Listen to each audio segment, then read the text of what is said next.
আসসালামু আলাইকুম। বিসমিল্লাহির রহমানির রহিম। বিদ্রোহী কবি কাজী নজরুল ইসলাম সম্পর্কে আমরা যখন আলোচনা করি, তখন তার রচিত গান, কবিতা, ইসলামী সঙ্গীত, উপন্যাস, তার যাবতীয় জীবনাচরণ, তার নানাবিধ দিকগুলো আমরা আলোচনা করি।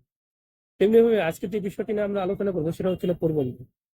উনি উনি ওনার প্রবন্ধগুলোতে তৎকালীন সমাজের তৎকালীন সময়ে জীবনাচরণ, ব্যক্তি, স্বাতন্ত্র্য, দেশ এবং জীবন যুদ্ধের কথা বলেছেন। তো তেমনি ভাবে আজকে আমি প্রথমে দুটো প্রবন্ধ এবং একটি ভাষণ নিয়ে উল্লেখ করব। প্রথম প্রবন্ধটি হচ্ছে রাজবন্দির জবানবন্দি। রাজবন্দির জবানবন্দি 1922 সালে কবি কাজী নজরুল ইসলাম আনন্দময়ীর আগমনে নামে একটি কবিতা লেখেন, যেটা পরবর্তীতে বাজেয়াপ্ত হয় এবং তৎকালীন সমাজে হিন্দু মুসলমান উভয়ের কাছে এই কবিতাটি খুব সমালোচিত হয়। এবং উনি এই রাজবন্দির জবানবন্দির উনি উল্লেখ করেছেন যে আনন্দময়ী আগমনে যখন বাজেয়াপ্ত হয় তার পরপরই উনি কুমিল্লা চলে আসেন এবং সেখানে 1923 সালে 23শে নভেম্বর যুগবাণী প্রবন্ধ গ্রন্থটিও ওনার বাজেয়াপ্ত হয় এবং সে একই দিনে নজরুলকে গ্রেপ্তার করা হয় এবং নজরুলকে গ্রেপ্তার করে প্রেসিডেন্সিয়াল জেলে নিয়ে আসা হয় কলকাতায় এবং 1923 সালের 7 জানুয়ারি চিফ প্রেসিডেন্সিয়াল ম্যাজিস্ট্রেট সুহিনুর আদালতে ওনাকে দাঁড় করানো হয় এবং সেই দিনকে উনি যে আত্মপ্রকাশ সমর্থনে যে প্রবন্ধটি বলেছিলেন বা পাঠ করেছিলেন, সেটাই রাজবন্দি জবানবন্দি হিসেবে ইতিহাসে বিখ্যাত হয়েছিল। এই জবানবন্দিতে উনি কি বলেছিলেন, আমি মোটা থেকে 3টে পয়েন্ট উল্লেখ করব। আরো অনেক পয়েন্ট আছে, আপনারা যখন রাজবন্দি জবানবন্দি পড়বেন সেটাই করবেন। প্রথমটা হলো উনি বিচারকের সামনে চোখে চোখ রেখে বলতে পেরেছিলেন যে উনি সত্য কথা বলেন এবং যেহেতু সত্যের কথা বলেন সেহেতু ভগবানের কথা বলছেন এবং ভগবানকে যেহেতু আটক করা সম্ভব না সেহেতু উনি কবিকে আটক করছেন। দ্বিতীয় কথা উনি বলছেন যে যেহেতু আমি সত্যের কথা বলতেছি, সুতরাং কথাটাই ভগবানের কথা এবং আমি যে সুরে যে বাঁশি সুরে সুর উঠাচ্ছি সেটা ভগবানের সুর।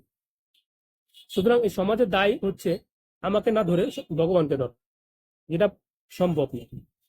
তৃতীয় একটা কথা যেটা বলেছেন সেটা হচ্ছিল কি, আজকে ভারত যদি পরাধীন না হয়, ইংল্যান্ড যদি পরাধীন হতো এবং আজকের যে ম্যাজিস্ট্রেট যে সৈন্য ম্যাজিস্ট্রেট আছেন তিনি যেহেতু কবি, তিনি যে কথাগুলো বলতেন সে কথাগুলো আজকে ভারতের পরাধীন হওয়ার কারণে কবি কাজী ইসলাম বলেছেন এবং এই কথাগুলো বলার মাধ্যমে উনি সরাসরি ম্যাজিস্ট্রেটকে চ্যালেঞ্জ করেছেন।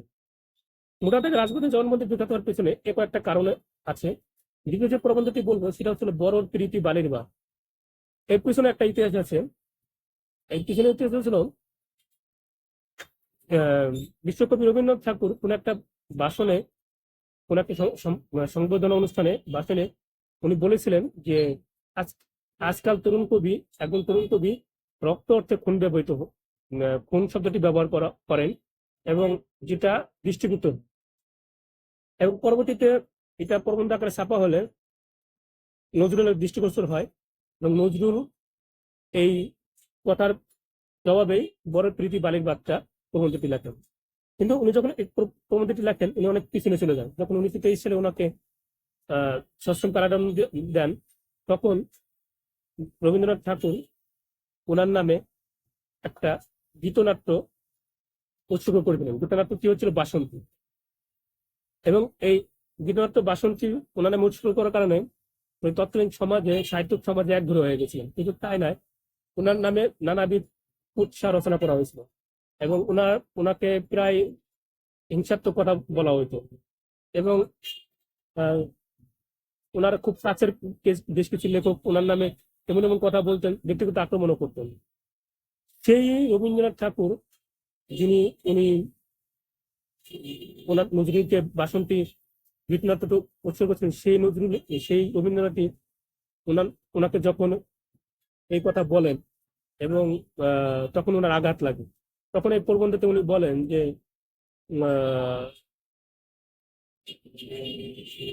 তখন এই প্রবন্ধে উনি বলেন যে আজকে গুরুদেবের কাছে আমি আজকে হলাম আর কি, ছোট হয়ে গেলাম। শুধু তাই না, উম, সম্ভবত নজরুলকে নজরুল নামে নানাবিধ বিষয়ে ইনিয়ে বিনিয়ে রবীন্দ্রনাথের কাছে খুব খারাপ কথা বলা হয়েছে, যার জন্য রবীন্দ্রনাথও তার প্রতি রাগান্বিত হয়েছিলেন।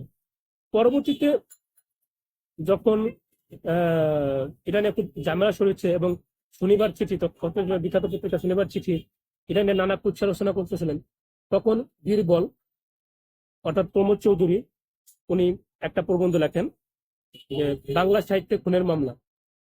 তখন এখানে উনি স্পষ্ট করেন যে রবীন্দ্রনাথ ঠাকুর যদি বিশ্বকবি যদি বলেই থাকেন এই কথাটা, সেই কথাটা নজরুলকে বলেন নাই, আর উনি তরুণ কবি বলেছেন। আর নজরুল কোনো অর্থে তরুণ কবি হন তখন সেটা ধরার মধ্যে, কারণ রবীন্দ্রনাথ নিজেই ওনার কয়েকটা লেখায় রক্ত অর্থে খুন ব্যবহৃত করা হয়েছিল। পরবর্তীটা মীমাংসা হয়ে যান এবং বড় প্রীতি বালির বাদে আর একটা ব্যাপারটা খুব উল্লেখ করেছেন যে নজরুলকে শনিবার চিঠি খুব আক্রমণাত্মক ভাবে সমালোচনা করতেন, সেটা উনি খুব ব্যথিত হয়েছিলেন। শুধু তাই না, শনিবার চিঠি আহ ওনার নামে যেমনটা জীবনানন্দ দাশের নামেও কুৎসা রচনা করতেন, সেরকম ভাবে নজরুল নামে জীবন কুৎসা রচনা করতেন। এই বড় পিড়ির বালির বাঁধে প্রবন্ধের মূল সার কথা। দ্বিতীয়ত এই বিষয়টি নিয়ে আমি কথা বলবো, এটা হচ্ছে একটা ভাষণ। নজরুল 1941 সালে বঙ্গীয় সাহিত্য সম্মেলনের জুবিলি সম্মেলনে উনি একটা ভাষণ দেন। ভাষণটির নাম ছিল আর যদি বাঁশি না বাজে, এবং আশ্চর্যজনক ভাবে ওনার জীবনের শেষ ভাষণটা হয় এই ভাষণটি। এবং উনি সম্ভবত বুঝতে পারছিলেন যে উনি আর জনসম্মুখে কোনো ভাষণ দিতে পারবেন না, যার জন্য উনি এমন এমন কিছু কথা বলেছেন এই আর যদি বাঁশি না বাজে এই ভাষণে, যেটা ওনার জীবনের একটা কৈফিয়ত হিসেবে রয়ে গেছেন। উনি কি কি কৈফিয়ত দিতে চেষ্টা করছেন। প্রথম কৈফিয়ত ছিল, ওনাকে কেউ কেউ জবন বলে, কেউ কেউ কাফের বলে। উনি বলছেন যে আমি এগুলো কিছুই না, আমি জবনও না কাফেরও না, আমি হিন্দু এবং মুসলমানকে গলাগলিতে করতে চেয়েছি, এবং তারা যে একে অপরকে গালাগালি করেন, সেই গালাগালি থেকে আমি গলাগলিতে পরিণত করতে চাচ্ছি। যদি তারা সেটা না করে তাহলে তারা নিজেরা নিজেরা খুনাখুনি করে মরে যাবে, কারণ একজন আছে হাতে তলোয়ার, একজন আছে হংস। তো উনি এই কথা বলছেন, কৈফিয়ত দেওয়ার চেষ্টা করছেন। দ্বিতীয় কৈফিয়ত দেওয়ার চেষ্টা করছেন যে অনেকে ওনাকে বিদ্রোহী কবি বলে সমাজে একটা ভয় ধরার চেষ্টা করছেন। উনি মূলত বিদ্রোহী কবি না, উনি প্রেমের কবি, উনি জাতিসত্তার কবি। সুতরাং এই সমাজে ওনার কোনো কোনো কিছু আশা নাই, কিন্তু ওনার যদি কথা ফুরিয়ে যায় তাহলে হয়তো উনি আর জাগবে না। এই জন্যই উনি ওনার কথাগুলো বেশি করে বলেন, যেটা ঝংকার হিসেবে আসে এবং বিদ্রোহ হিসেবে আসে। তৃতীয়ত তৃতীয়ত সমাজের প্রতি একটা আবেদন করেছেন এই শেষ ভাষণে, যে যখন উনি মারা যাবেন তখন হয়তো অনেক সভা সমিতি সমাবেশ হবে, তখন যেন ওনার একজন গুণগ্রাহী হিসেবে, একজন গুণগ্রাহী পাঠক হিসেবে, একজন মনের মানুষ হিসেবে ওই সভা সমাবেশে যায় হাততালি না দিয়ে ঘরের এক কোণে বসে ওনার কোনো একটা অলিখিত কোনো কাহিনী, অলিখিত কোনো জীবন কাহিনী স্মরণ করে ওনাকে যেন মনে প্রাণে স্মরণ করে। তো এই হলো ভাষা ভাষা তিনটা বিষয় নিয়ে আমি আপনাদেরকে কথা বললাম। অনেক ভুল ভ্রান্তি হতে পারে, যদি ভুল ভ্রান্তি হয়ে থাকে তাহলে আপনাদের কাছ থেকে মাপ চেয়ে নিই, এবং পরবর্তীতে আর কোন বিষয় নিয়ে আপনার কথা শুনতে চান কমেন্টে জানান। যদি ভালো লাগে শেয়ার করবেন। আজকে এই পর্যন্তই, ইনশাল্লাহ পরবর্তী কোনো ভিডিও নিয়ে আপনাদের সামনে হাজির হবো। আসসালামু আলাইকুম।